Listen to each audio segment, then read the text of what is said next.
Ahí.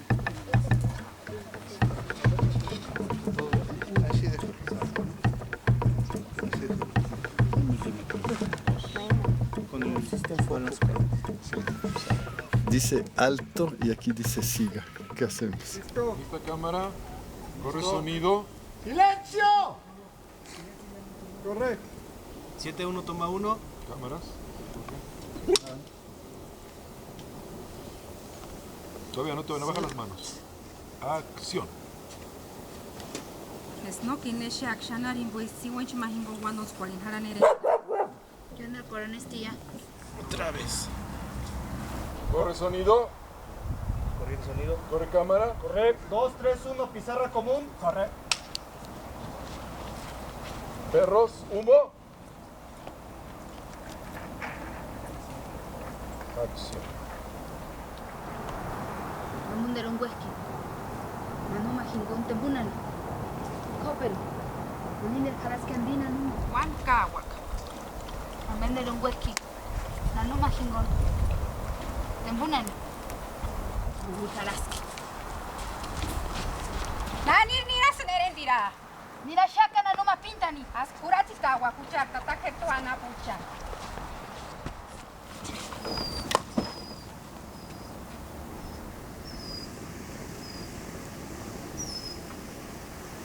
Corte. Corte, gracias. El primer día sí fue como, wow, estamos comenzando Heréndira.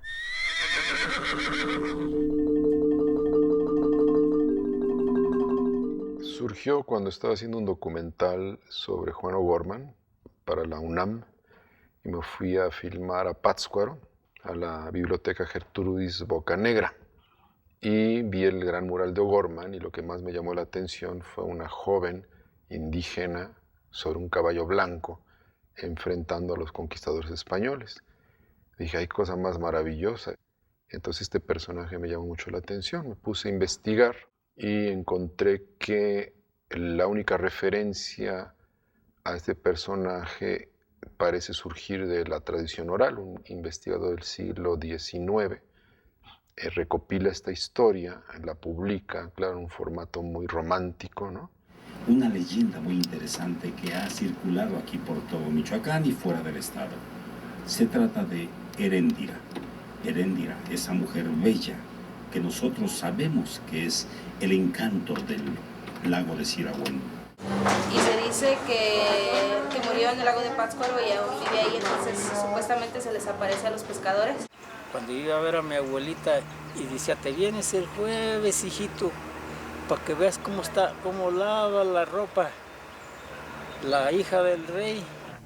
Y esta chica Heréndira pues se vuelve un mito porque en realidad nunca la agarran, o sea, ella se va en su caballo rumbo hacia el norte y desaparece.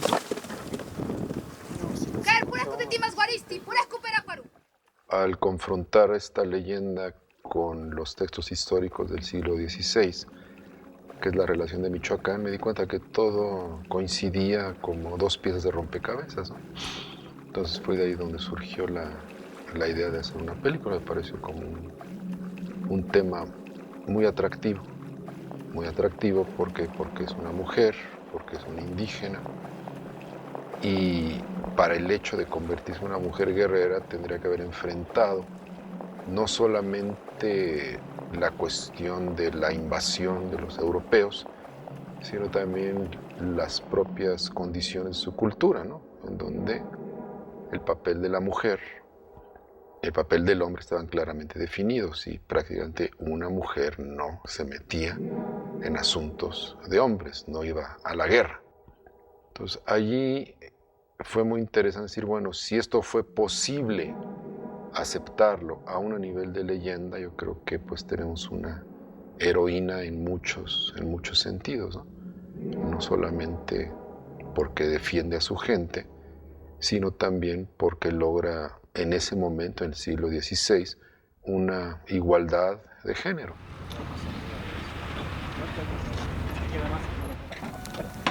Aquí vamos a poner la HD, ¿sí? Sí, señor. Prevenidos para toma.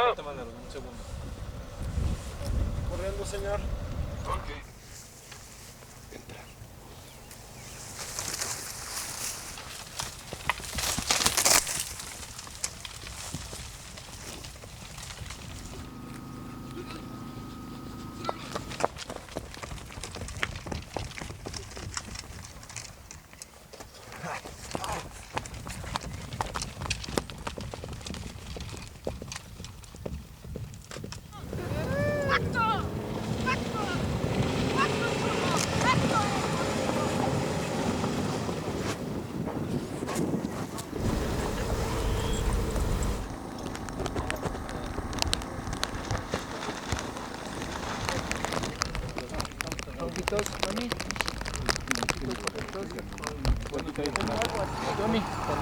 ¿Qué quieres? Vamos a esperar a que se meta tantito el sol. Ya se va a meter.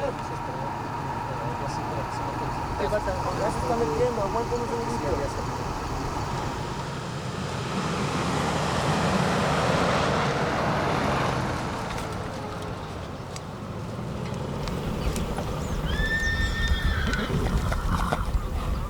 Ya como lo que empieza a gustar, estabas divirtiéndote, está padre esto. ¿Estás erguida? ¡Corte! ¡Acción!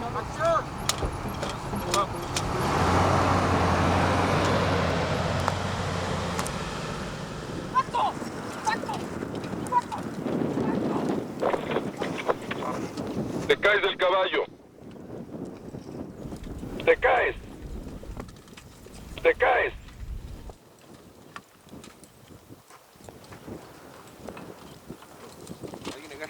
¡Corte! ¡Corte! ¡Corte! ¡Corte! Muy bien, Luis. Muy bien, Luis. ¡Bravo! ¡Bravo!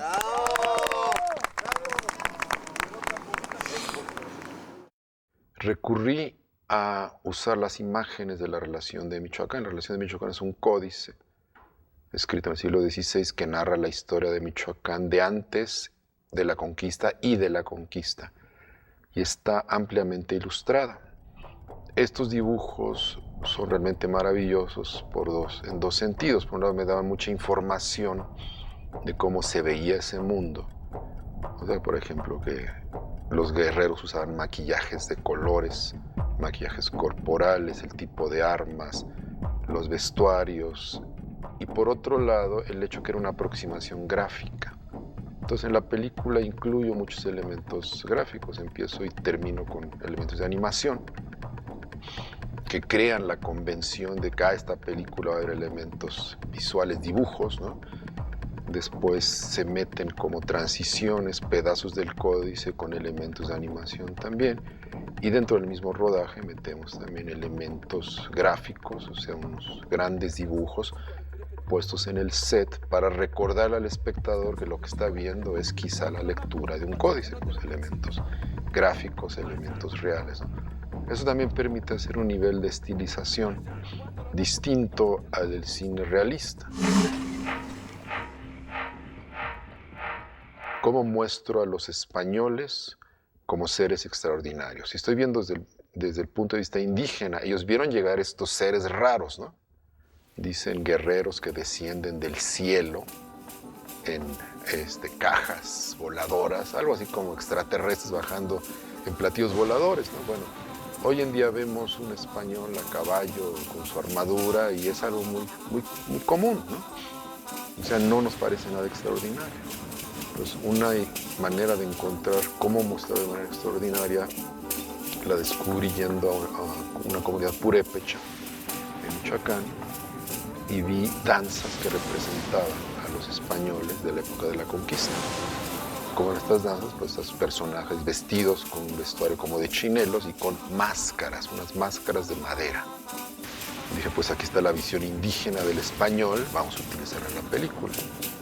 Fue una combinación de varios elementos, pero todo basado en el punto de vista de los indígenas purépechas sobre cómo ven este mundo, ¿no?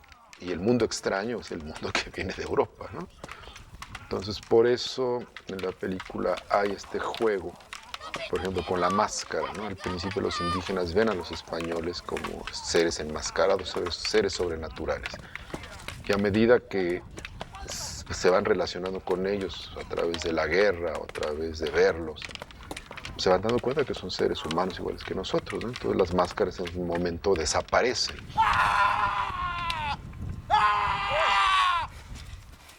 Estoy trabajando con material indígena, una leyenda indígena, filmada en una zona indígena. Pues los verdaderos dueños de este material son los indígenas. Entonces, ¿quién mejor que los mismos indígenas para que lo actúen? Entonces hicimos una convocatoria en Morelia. Por un lado, a gente interesada en participar, no necesariamente actores, y nos fuimos también alrededor del lago a buscar gente que también interesara participar, ¿no? Tampoco actores. Entonces, conjunté un grupo donde había indígenas hablantes del purépecha, indígenas que no hablaban el purépecha, y gente que vivía, radicaba en la ciudad de Morelia. Estuvimos trabajando cerca de 8 semanas con este grupo de gente, ensayando, aprendiendo los parlamentos en purépecha, y finalmente de ahí salió la selección final de los intérpretes, ¿no? Entonces fue como muy bonito, porque fue crear una especie de taller, no para que aprendieran a actuar, sino para que pudieran desarrollar los personajes de la película. Yurisca, Caimendo, Tupucoachecha. Acción.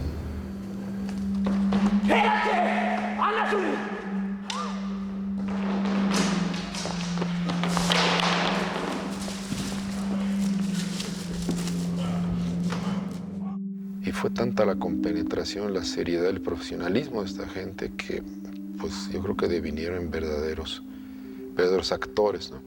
E incluso mucho mejor adaptados a este tipo de trabajo que un actor profesional. ¿A qué me refiero con esto? De repente había que correr durante, no sé, un 70, 100 metros descalzos, a campo traviesa, sobre piedras, espinas. Muy difícil que un actor te haga eso, ¿no? Tienes que contratar un doble que en ese momento sustituya al actor, porque el actor no puede correr descalzo, ¿sí?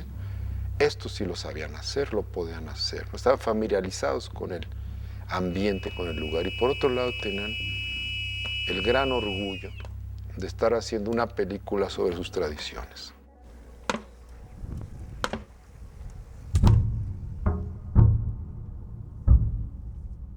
Mucho de la dirección de arte de los objetos pues, lo hicieron artesanos del lugar, ¿no? De Cuanajo, de Sinsunzan, las máscaras, todo alrededor fue hecho por artesanos, ¿no? Entonces era como la visión de los objetos que ellos hacían actualmente, ¿no? Y sí fue muy bonito investigar en cada pueblito, en cada zona, quién tejía, quién hablaba, quién hacía la cerámica, quién la pintaba, quién ponía los monolitos de piedra y hacer los glifos, ¿no?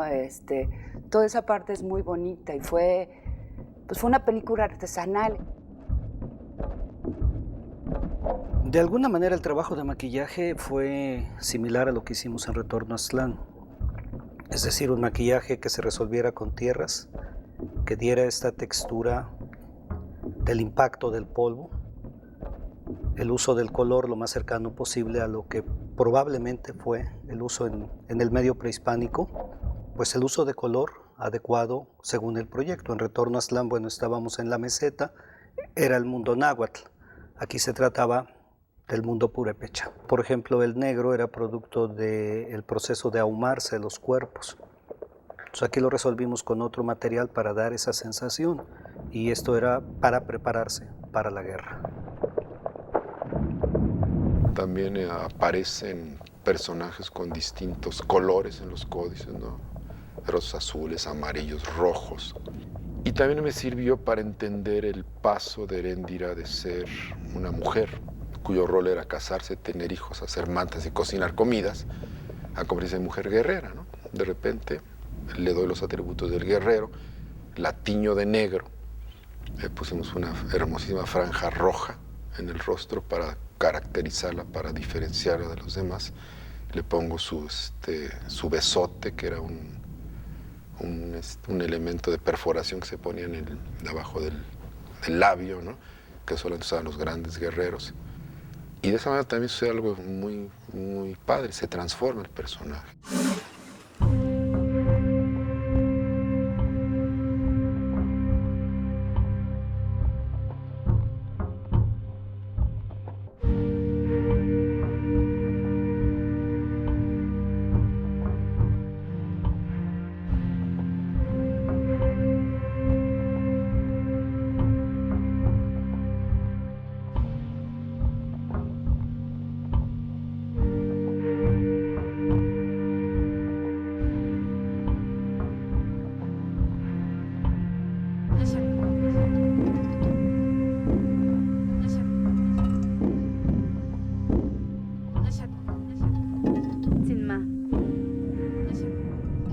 También la parte complicada era la colocación de las orejeras. Esta parte para los adornos y los besotes que llevan era la parte que nos llevaba un poco más de tiempo. Y bueno, ahí la experiencia, el inventarte recursos técnicos ante las limitaciones de tiempo y de presupuesto que tenemos. Pues el mexicano para eso nos pintamos solos. La primera cabeza cortada de la película. Aquí va a haber varias cabezas cortadas.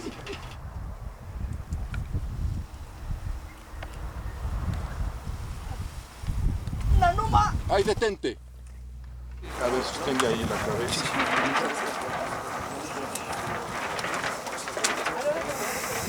No es por nada. Te viste. El pelo tiene que estar tenso, no debe de caer sobre los hombros. Aurora, echa hasta atrás la cabeza, hasta las pompas del chavo. Pon la cabeza, por favor. Y ahora empieza a recorrerla sobre su espalda. Ahí está. Ahorita voy a pasar a llevar una cabecita para la casa.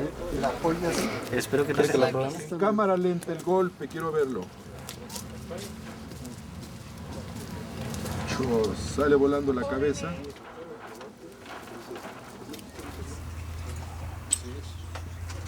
Lo más abajo.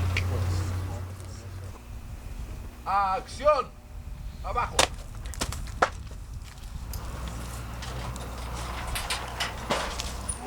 Pero te dije, güey, cuida tu cabeza, van por ti, si te hacen enojar muy fácilmente. Muertos, no se mueven, prevenidos. Fuera humo. Acción.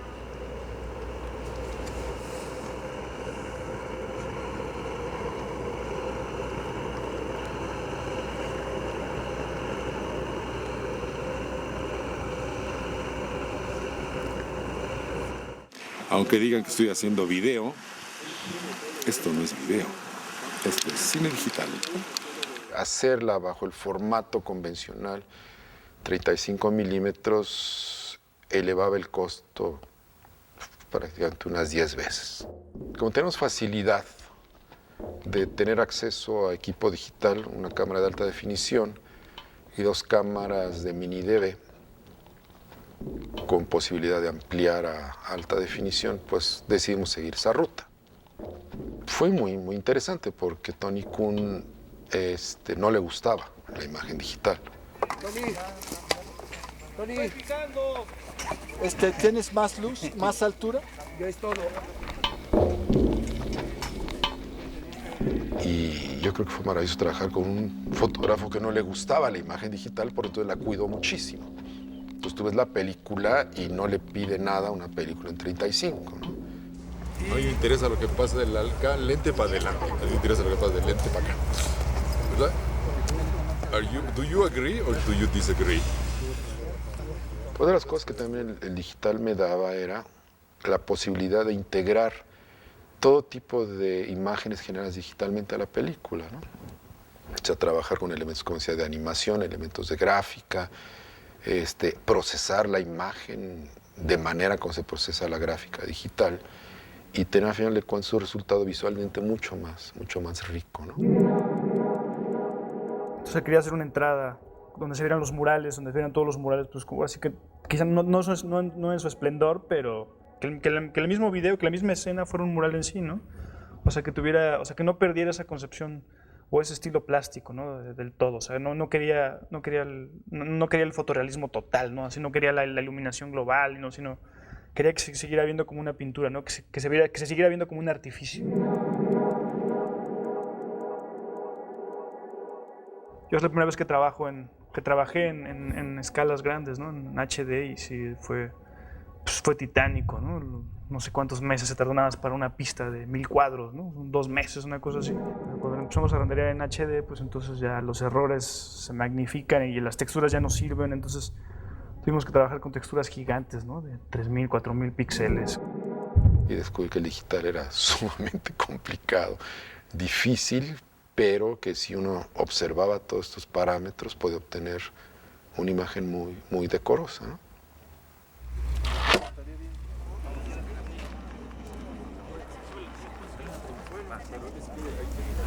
1, 2, 3. Podemos posicionar el actor para que estés en ángulo. Así ves menos el hilo que si lo tienes así. Ahí está ya.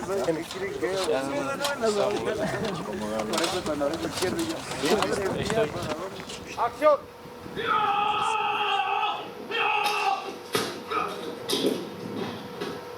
Puede gritar Santiago, es el grito de guerra de los conquistadores. Santiago. ¡Santiago! ¡Mole! Ahorita nomás márcalos. Ahí sigues, ¿eh? Exacto. Y continúas. Ok, este es grito después de Santiago.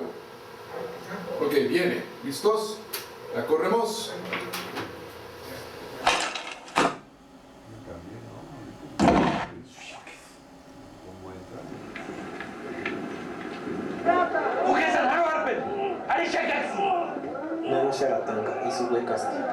¡Don Pedro! ¡Ayudadnos! ¡Indios malditos! ¡Arderéis todos en el infierno!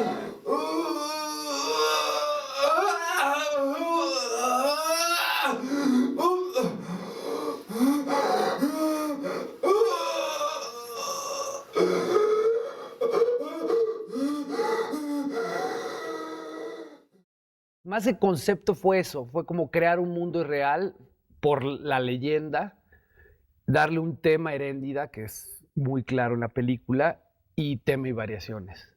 A final de cuentas utilicé el sonido directo, donde venían caracoles, metalófonos, sonidos con piedras, como todo un análisis de los DATs.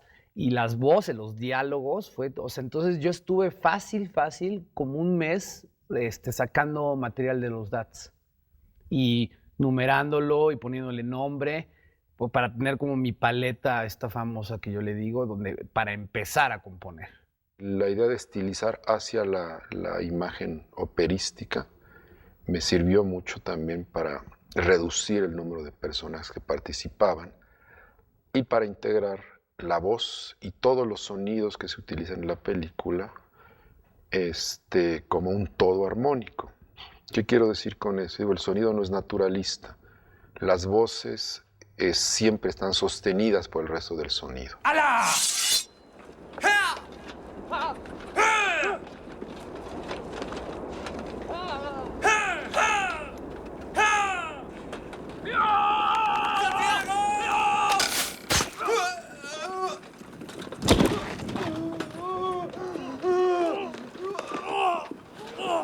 Y al final de cuentas lo que hicimos fue una ópera. O sea, tal cual una estructura de una ópera. O sea, tiene su introducción, su desarrollo, su clímax y retoma y su coda.